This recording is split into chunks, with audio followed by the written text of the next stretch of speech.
o Estado brasileiro ia declarar guerra a ela. Né? E nem era em estado de defesa, que ele está em estado de sítio. Seja muito bem-vindo, Renan Santos. Muito bem, muito obrigado. Fico muito feliz e vamos trocar ideia. Vai ser legal. Vamos lá. A primeira pergunta é o seguinte: o senhor saiu do MBL, né? Aquele movimento que ficou bastante conhecido pelos protestos de ruas ali antes do impeachment da então presidente Dilma Rousseff do PT. E agora o senhor quer ser presidente. O que levou o senhor a tomar essa decisão, né, de disputar a presidência do Brasil? A gente tá lá, a gente tem uma imaginação de um país diferente que desde o início do MBL sempre teve presente na nossa cabeça. E minha função no grupo sempre foi um pouco diferente dos porta-vozes mais famosos. O exemplo, Kim, acho que é a pessoa que sempre foi mais conhecida. Eu sempre fui um cara de apontar direções. Então, eu montei o grupo de trabalho do Livro Amarelo, que é basicamente o livro de propostas para o Brasil. Eu trabalhei na construção do partido, né? Quem coordenou a montagem do partido político, a missão, fui eu. Então, eu sempre tive um papel de liderança e um papel de imaginação. E quando eu escrevi com o nosso time o Livro Amarelo, eu comecei a entregar para as pessoas o que seria esse desenho desse Brasil novo que a gente gostaria de construir. Então, como assim, eu entrego uma imaginação e ao mesmo tempo eu sou líder, é natural que seja uma liderança para concorrer num mandato presidencial. Eu não imaginava que seria tão rápido, não imaginava que as pessoas quisessem que fosse eu. É, mas eu sempre quis. Naturalmente, quem trabalha com política e que é idealista sempre deseja mudar o próprio país e fazer algo que transforme seu país numa grande nação. Então, acho que era um caminho natural. Renan, pré-candidato, prazer falar contigo. Gabriel Máximo, aqui de Brasília. Eu queria perguntar, o senhor vem numa trajetória crescente nas últimas pesquisas, inclusive pontuou com 3%, agora na última pesquisa da Folha divulgada no sábado, mas ainda sem estar num patamar que seja competitivo a ponto de tirar um dos líderes dessa disputa, tanto o presidente Lula quanto o senador Flávio Bolsonaro do PL. Mas o senhor vem dizendo que acredita que isso pode ser possível. Como você pretende mudar esse cenário polarizado e chegar eventualmente ao segundo turno? Eu não acredito na Datafolha, né? Então, existem muitas pesquisas. Tem trackings que são contratados pelos partidos políticos, por bancos, instituições financeiras. A Quest tem tracking, a Atlas tem tracking. E eu me fio muito mais em pesquisas como as da Atlas. Por quê? Porque é a metodologia que vem acertando o mundo, ela costuma captar o avanço das tendências de maneira mais veloz. Na Atlas eu já abri uma distância para os governadores e estou buscando os 10%. Como fazer isso? Se eu busco os 10% e dado que Flávio Bolsonaro é um candidato inviável contra o Lula, haverá naturalmente uma migração de votos para o terceiro colocado viável no campo antipetista. Então é uma questão de demonstrar essa viabilidade, chegar nesses 10%. Eu comecei, né, com assim, no final do ano passado, quando meu nome começou a ser aventado como pré-candidato à presidência, ninguém acreditava. Então eu ultrapassei eles. Então, assim, não me. Minha ideia fixa é buscar esses 10% antes do começo das eleições em agosto. E aí o senhor sugere que ele, sendo um candidato inviável, votos migrariam para você. Só que você também vai precisar de eleitores bolsonaristas, né?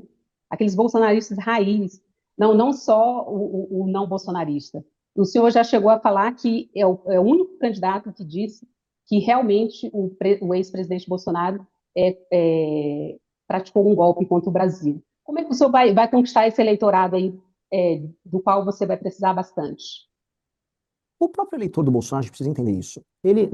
Quando eu falo eleitor, a gente tem que separar eleitor antipetista de eleitor bolsonarista. São duas coisas diferentes. Todo bolsonarista é antipetista, mas nem todo antipetista é bolsonarista. Essa é a primeira separação. O eleitor bolsonarista raiz, o famoso tiozão do Zap, não apenas ele acha que o Bolsonaro tentou dar um golpe, a diferença é que ele concorda. Ele só acha que a nomenclatura não é essa. Ele acha que o Bolsonaro estava fazendo uma libertação do Brasil contra o STF e tal. Então ele trabalha com, vamos dizer, ele trabalha com, ele sabe o que eu estou falando. Ele só acha que isso foi positivo. Ele acha que, poxa, que o Bolsonaro deveria ter ido até o fim. Esse eleitor raiz do Bolsonaro não dá mais de 10 a 15% do eleitorado total, mesmo. Não é uma questão demográfica. E aí existe um eleitor antipetista, especialmente entre os seus 30 a 55 anos, que toma decisões que são racionais e pragmáticas contra o PT. Esse eleitor ele é menos ideologizado no bolsonarismo. Então esse eleitor dá para buscar. Sobre aquilo que você falou, acho que você está falando de um teto de 25%. Se eu chegar nisso, é que eu não acho que exista esse teto de 25%, mas se eu chegar nisso, eu derrotei o Flávio. Se eu bater 20 e poucos por cento, o Flávio não vai para o segundo turno. Então eu acho que é um processo, e as pessoas, volto a colocar, as pessoas vão fazer voto útil, e também existe uma outra coisa que tem que ser colocada em perspectiva na leitura eleitoral, que uma coisa é o número, quem você, diante de uma cédula, de uma pesquisa, você coloca ali, vou votar no fulano porque é o top of mind, é o primeiro nome que vem à cabeça. Ela não mede a adesão. A Atlas costuma medir melhor a adesão. Do tipo, quanto eu estou engajado na campanha desse candidato que eu estou sugerindo o nome, o quão eu estou querendo ajudar, quanto eu estou convertendo pessoas. Nesse sentido, a campanha do Flávio é uma campanha morta. É uma campanha de defesa, não é uma campanha de ataque. Ela não vai avançar sobre os outros eleitorados, ela tem que defender o que ele tem por conta do legado do pai. E esse tipo de campanha costuma perder. Para você vencer, você tem que ter uma energia de expansão. E não é o que está acontecendo ali. E o senhor acha que esse caso Master vai piorar ainda mais a situação do Flávio? Vai, vai. Vai, e não só o Master, né? Eu acho que o Flávio ele tem uma gama de histórias mal contadas na gestão do governo do Rio de Janeiro, a relação dele com o Bacelar TH Joias, escândalo no INSS via William Tomás. Agora mesmo começaram a pegar os escândalos de rachadinha do irmão dele, isso vai acabar espirrando nele. O Flávio é muito cheio de encrenca, então é, espera-se, né, que vai acontecer essas coisas nas próximas semanas. Agora, pré-candidato, o senhor tem dito que o seu grande foco, prioridade número um, de um eventual governo seu será a segurança pública. Entre as suas principais propostas está, por exemplo, a possibilidade de colocar cidades controladas pelo crime organizado em estado de defesa e também a aplicação da tese jurídica do direito penal do inimigo, que suspenderia garantias constitucionais para alguns criminosos. E aí, diante disso, eu te pergunto, como o senhor pretende evitar que essas exceções se tornem regra e acabem virando abusos do Estado brasileiro, caso o senhor venha a ser presidente? Delimitação muito clara.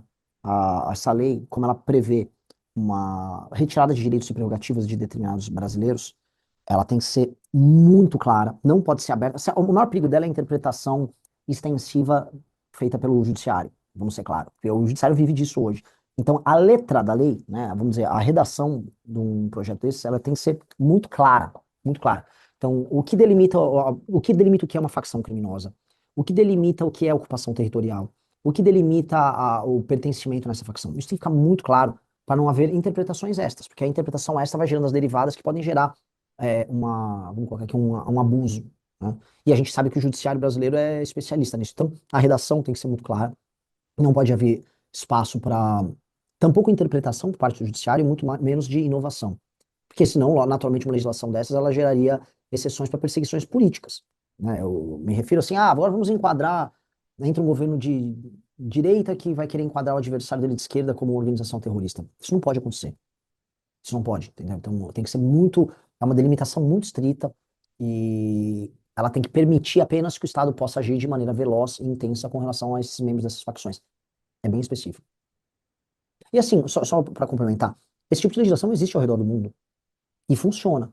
Nós não temos, vamos dizer, interpretações extensivas. A gente não tem um judiciário brasileiro, mas o mundo conseguiu resolver essa questão. Não é uma novidade que eu estou propondo. É, mas seria uma ideia assim, mais radical para o Brasil, né, Não, pré-candidato? não. Acho que é uma ideia meramente lógica. Olha, se você faz parte de uma organização política, político-terrorista, que são essas facções, que vivem através do crime e de atos de violência recorrentes, e cujo pertencimento a essa facção é o seu modo de vida, portanto, cometer crimes contra o Estado brasileiro, negando a lei brasileira permanentemente, inclusive ocupando o território, é a sua atividade, veja, o Estado vai ter que combater eles a contento. É como se fosse um invasor estrangeiro. Para a gente entender, o PCC é que eles falam português. Mudem o nome do Comando Vermelho para Red Commando. Aí seria uma entidade anômala gringa instalada no Brasil. O Estado brasileiro ia declarar guerra a ela. Né? E nem estado de defesa, que ele está em estado de sítio, e ia botar as forças armadas e as forças policiais para destruir eles. Aí a gente está reconhecendo que eles são essa entidade anômala. Eles mesmos se reconhecem assim. Então, quando há uma ocupação territorial, há uma tomada de legitimidade daquele território por parte deles, que tem um reconhecimento hoje tácito por parte do Estado. Os serviços públicos não chegam a contento nesses lugares. Então, isso pressupõe do Estado que não vai poder tratar uma pessoa que faz isso como um ladrão comum. Vamos supor, um ladrão invadiu a tua casa. É um ladrão. Invadiu a tua casa, a mão armada e roubou um negócio. Ele não é um faccionado. Ele tem que ser muito punido. A meu ver, se ele apontar uma arma pra você, né, ele deveria dar essa pra uma melhor. Dito isso, o membro da facção é diferente. Esse cara tem que ter direito de defesa. o ladrão que invadiu a tua casa ou invadiu a minha casa. O membro da facção que está ocupando o território, que está fazendo parte de uma estrutura hoje multibilionária que gera terror para as pessoas, este cara, não, assim, ele perde a presunção de inocência, ele não tem direito à progressão de pena, o crime é inafiançável, o Estado pode ser muito veloz, né, na hora de identificar ele, se está identificado que ele é membro dessa facção, de maneira inequívoca, e aí ele andou numa cidade, como São Paulo tem um Smart Sampa, foi reconhecido o rosto dele, a polícia pega ele na hora, leva pro presídio. É um regime especial para alguém que está numa situação especial. Isso não é radical, em nenhum termo.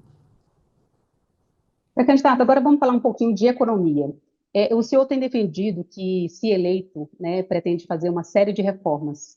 Uma delas é a reforma da Previdência. E qual modelo o senhor adotaria, caso fosse eleito? É uma reforma paramétrica. O que eu quero dizer de reforma paramétrica?